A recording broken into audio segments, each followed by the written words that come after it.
What's up, money growers? Jacob back here with another video, coming to you guys today to talk about something that's not so fun, but it is serious to talk about. And this is talking about the terrible side effects of bad credit, having a bad credit score, having a low credit score, and how it can really hurt you in your life. You know, whether you're a single person, whether you've got a boyfriend or girlfriend, if you're a married couple, and especially if you have kids. So this is one that's not so pleasant, not so fun, but I think it's important for people to know if they have bad credit, these are some of the things that could really affect them, or if their credit's going down, they've made some mistakes. And plus you just want people to have good credit because it's going to be a big factor in your life, whether you realize it or not. And if you've had bad credit issues, and you're comfortable sharing that in the comments section, I'm actually going to ask that you do, because other people can learn from that in the comments section. So I try to share what I can, but I learn a lot from you guys in these videos as well. So I appreciate you having here, whether you have good credit or bad credit. Right now, I'm asking you to hit the subscribe button. Go ahead and like this video. And we're going to talk about some of the ways that having a bad credit score can really negatively impact you. Now, what is a bad credit score? Okay.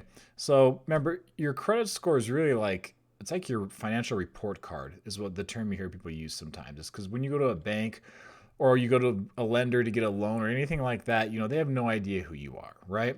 So your credit score is really just like a snapshot of who you are and your history you're with money, and how they can try to ascertain if this person looking for a loan, or if this person looking for a credit card or whatever it is likely to pay it back. Now, if you have a history of not paying bills on time, or you owe too much money, that kind of thing, then your score is going to hurt, and it's going to reflect that. Then obviously, if you went to someone, or if someone came to you and they wanted to borrow money, and they don't pay their bills on time now, they oftentimes owe money to people. Like, are you going to want to lend them money? Probably not. So it's going to show up in your credit score. And, so having bad credit is going to reflect in your score. And, the scale we're looking at here, you'll see this scale between bad, poor, fair, good, average, excellent. All these different categories you'll see can kind of vary depending on just what you're looking at here, okay? But this is just to give you an idea, okay? You definitely don't want to be in that 300 something, 500 something range. You want to be higher than that, okay? So you can see right here from this chart what the breakdown is. But you obviously want to be in that green area. That's 700 plus, 720, 740 plus, 750. People want to get the almighty 800 credit score, that kind of thing. But you get into those 700s, and your life is going to be, when it comes to credit, is going to be a lot better. So let's jump into this. So these are some of the effects of bad credit. You're more likely to get denied a loan, okay? And that can hurt for a lot of different things, whether it's to buy a car, whether it's to buy a house, whether it's to start up a small business or anything like that. That can really have a negative economic impact on you. Now, let's say you do get a loan. You're more likely to have a high interest rate and a shorter repayment time, because someone's going to give you that money. They're like, okay, I give it to you, but they're going to really want some more money back, and they're going to want it quicker if they're going to be taking on that kind of risk. Trouble finding a rental, because oftentimes a landlord or property manager, they will do a background check and also a credit check on you before they decide to let you live somewhere, because, hey, they want to know if they're going to be getting their rent on time more often than not.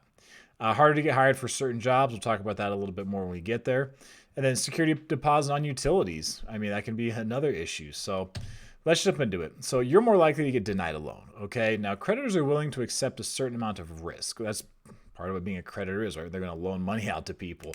They obviously take on risk. There is no reward without some kind of risk. And the bigger the risk, usually the bigger the reward. So they'll take on a certain level of risk, but if the credit score is too low, they're just going to say, screw it. They'll say, forget it. The risk is not worth it. They're going to look at your history with money, how much you owe, and how you handled money. And they're going to be like, this person, if they even see you, they're probably not even going to see you. They're just going to look at an application. But yeah, this person on paper, whoever this is, no, they're not going to take on that risk.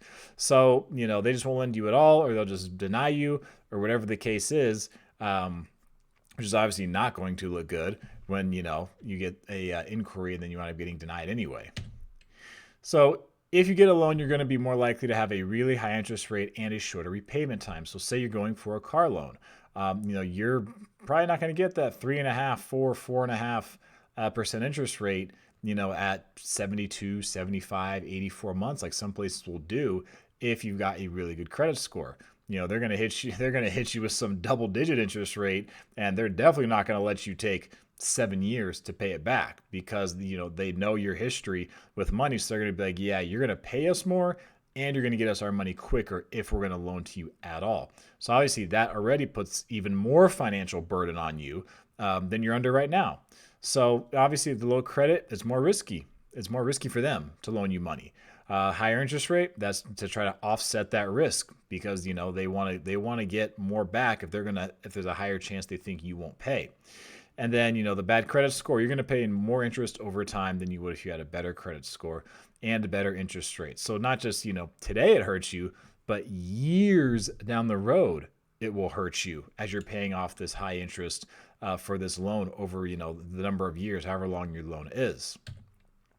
Trouble finding a rental. Now, to me, this might be the scariest one of all because you think about it, the landlords, they're going to check. Okay. I mean, not all of them. But, some will. They will check your credit before approving a rental application. If a landlord is more thorough, they probably are going to check. And it's actually generally a good sign because that landlord's thorough and they're trying to take care of their property. So if they're taking care of a property, it's probably a place that you're going to want to more likely live in than not versus someone who's just going to let whoever live in, right? So think of your neighborhood. Think of the community, the neighbors you would have, the building you'd be living there that you would be living in potentially. If people around it try to take care of it, it's probably a better neighborhood. But if your credit's really bad, then you may just get rejected completely and now you're not in that neighborhood. So, you think about it, you in this country, in the US, you have the freedom, to move and live in other states and that kind of thing. You have that ability to travel. But once you get somewhere, if you haven't done what you need to do financially, then someone else says, hey, you say, hey, can I live in your private property? They're going to be like, no, you can't. So, it truly controls your geographic location if you've got bad credit. And then let's say you do find a landlord who will rent to you despite your low credit score. Like I was saying earlier, they're taking on a risk. So, one, there's a better chance it's not as good a neighborhood or a building that you want to live in. And then, they're going to say, okay, I need a higher security deposit or something like that. You're going to pay. You will literally be paying more just for having a bad credit score.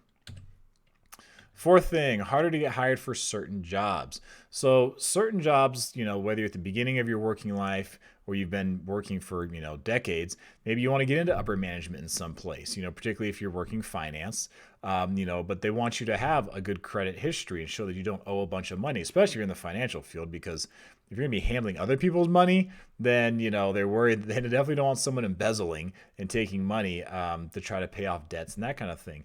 Similar if you're going to something like a first responder. So you want to be firefighter, police officer, military, that kind of thing. They're going to run a credit report and they're going to see because they don't want you in a position where you're going to be dealing with the general public, people in vulnerable positions. Oftentimes, people who are in either down on their luck, they're in a bad and unfortunate position, which is oftentimes when people are reaching out to first responders, and you take advantage of it. You have some kind of temptation, you take a bribe or whatever the case is. So if you want to apply for something like that and your credit score is bad, you could wind up, missing an employment opportunity. You could wind up missing something that you want to do for your life. You could wind up missing the ability to work an occupation that you think is going to be fulfilling.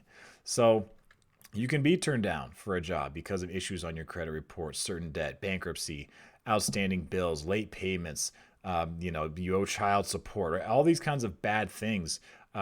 They can hinder your work career. All right, also harder to get hired for certain jobs. Yes, employers, they may check your credit score. We talked about that. Not necessarily for like good credit, bad credit, but they just want to make sure that you don't have something on there where you owe a ton of money and you might wind up taking a bribe or something along those lines. Okay. Security deposit on utilities. So utility companies, electric, phone, cable, they may check your credit as part of the application process. So bad, credit history, again, you may have to pay a security deposit to establish service in your name. So again, you're paying more money. Like you are literally paying in numerous ways, in numerous areas of your life, just because you have a bad credit score. So this is to help impress upon you how important this is that you pay bills on time, that if you have debts. You take care of those debts. You don't let them get out of control. You do what you can. You work with your creditors. You work with your lender. You see what options you have to either maybe to consolidate or just something, right? Explore your options. Reach out to people. It's okay if you're lost. It's okay if you don't know. But, if you just stay that way and you don't do anything, well, then it's not okay. And the situation is just going to get worse. And subscribe. That's the last part. Okay. So this video was, not quite as cheery, talking about sign-up bonuses and cool stuff like that with credit cards and all those kinds of things, but it is important. It's very important. A lot of people, myself included, were taught nothing about credit growing up. I mean, most of us got little to no financial education in the home. So, and particularly talking credit cards, credit scores, things like that, no, they didn't get that. So I hope this video was helpful for you. Please subscribe. Please hit the thumbs up button. If you've got anything you would like to share and you're comfortable sharing in the comments section, I ask that you do. Help out some of the other people who might be in a hard situation as well. That's going to be it for this video. I appreciate you spending some time with me today, and I will see you guys again tomorrow.